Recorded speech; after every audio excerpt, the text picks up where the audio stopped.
ভারতের আসাম প্রদেশের এক দুর্গম গিরি অঞ্চলে এক ভয়ঙ্কর ভুতুড়ে বাংলো ছিল। সেটি ভারত সরকার কোনো এক সময় পুলিশকে দিয়ে দেয়। পুলিশের ঊর্ধ্বতন কর্মকর্তাগণ সেখানে বসবাস করতেন।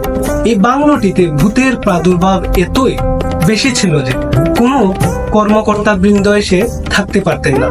একজন মুসলিম কর্মকর্তা, তিনি পুলিশের র্যাঙ্কে এএসপি ছিলেন। তিনি এতটাই সাহসী ছিলেন যে তিনি যেখানে ভুতুরে কাণ্ডসমূহ ঘটত সেখানেই তিনি কৌতূহল বশত যেতেন। তিনি এই ভুতুরে বাংলোতে নিজ উদ্যোগে পোস্টিং নিয়ে এলেন। হঠাৎ একদিন গভীর রাত্রে তিনি শুনতে পারলেন অনেক চিৎকার চেঁচামেচি, কারণ আশেপাশে কোনো প্রকারণ্য ছিল না। সেটি ছিল জনশূন্য বিশেষ আর জঙ্গলে পরিবেষ্টিত। এটি শুনে হঠাৎ সেই পুলিশ অফিসার অনেক কৌতূহল জাগলো যে এত শব্দ কোথা থেকে আসছে। বাংলোর পিছন দিকে একটু এগিয়ে গিয়ে দেখলেন অনেক অশরীরী আত্মা, তাদেরকে দেখা যাচ্ছিল না। আর দেখা গেল মৃত ব্যক্তিদের পচা লাশ দেখা যাচ্ছিল, কঙ্কাল দেখা যাচ্ছিল। এসব দেখেও সেই পুলিশ অফিসার একটু ভয় পাননি, বরং তিনি সাহস নিয়ে বলছেন, এই তোমরা কারা? তোমরা এখানে কেন চিৎকার চেঁচামেচি করছো? তারা এসবের তোয়াক্কা না করে আরো জোরে জোরে চেঁচামেচি করছিল। তখন তিনি আবার একটি লাইট এবং লাঠি হাতে নিয়ে বলছেন যে তোমরা কারা এখানে, যারা এত শব্দে, এত রাত্রে এত জোরে জোরে শব্দ করছো? তখন সেই অশরীরী আত্মারা একটু সচেতন হয়ে বলল যে আগামীকাল এই রাজ্যের রাজার বিবাহ, তাই আমরা চিৎকার চেঁচামেচি করছি। তখন আবার সেই পুলিশ অফিসার বললেন যে এই রাজ্যের রাজার ছেলের বিবাহ, তাতে তোমাদের তো আনন্দ কিসের?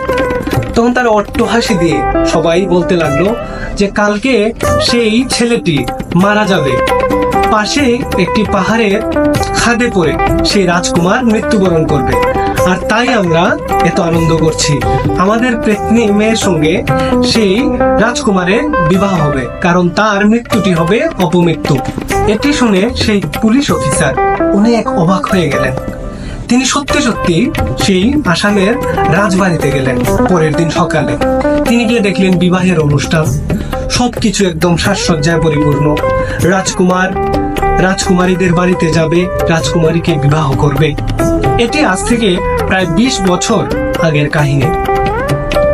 সত্যি সত্যি সেই বাংলোর পাশে একটি খাদের মধ্যে পড়ে সেই রাজকুমার এবং তার বরযাত্রীরা মারা গিয়েছিল।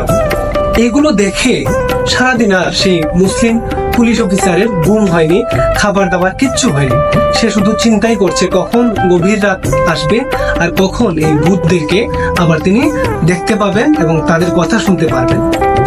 তো আবার গভীর রাত আসলো, তখন তারা হাউ মাউ করে সবাই কান্না করছে। কেউ সেদিন আর খুশি নেই, সবাই কান্না করছে। তখন সেই ব্যক্তিটি আবার জিজ্ঞেস করলো, কি ব্যাপার, আজকে তোমরা এভাবে কান্না করছো কেন হাওমাও করে? তখন সব ভূতেরা জবাব দিল যে আজকে ছিল একাদশী।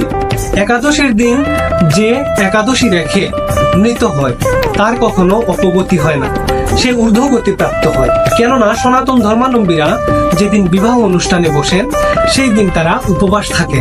সেই রাজকুমার নিজের অজ্ঞাত সারে একাদশীটি রেখে যাচ্ছিল তার বিবাহের উদ্দেশ্যে। যেহেতু একাদশীর দিন তিনি উপবাস ছিলেন, জল পর্যন্ত স্পর্শ করেনি, তাই সেই জীবাত্মাকে স্বয়ং বিষ্ণু দূতরা এসে নিয়ে গিয়েছিল। আর এদিকে সেই প্রেতাত্মারা এর জন্য কান্না করছিল যে সেই আত্মাটা অপআত্মা না হয়ে মহাত্মায় পরিণত হয়ে গেছিল। যদি অপআত্মা হতো তাহলে তাদের প্রেতনী মেয়ের সঙ্গে সেই রাজকুমারের বিবাহ হতো, কিন্তু যেহেতু তার গতি হয়েছিল ঊর্ধ্বস্থানে, তাই তাদের মেয়ের সঙ্গে সেই রাজকুমারের বিবাহ হয়নি। এজন্যই মূলত তারা এখানে হাউমাউ করে কান্না করছিল। ঘটনার সম্মুখীন হয়ে সেই মুসলিম পুলিশ অফিসার অবাক হয়ে গিয়েছিলেন। তিনি 5 ওয়াক্ত নামাজ পড়তেন এবং একনিষ্ঠ মুসলিম ছিলেন, কিন্তু তা সত্ত্বেও সেই থেকে তিনি একাদশী মাসে 2টো রাখতেন নিয়ম করে, কারণ একাদশীর মাহাত্ম্য তিনি চাক্ষুষিক জেনেছেন। তো দেখুন প্রিয় ভক্তবৃন্দ, যে অজ্ঞাতসারে এই একাদশী রাখলো তার স্বয়ং বিষ্ণুলোকে যাত্রা হলো এবং বিষ্ণু দূতরা এসে তার অপগতি হতে তাকে রক্ষা করল।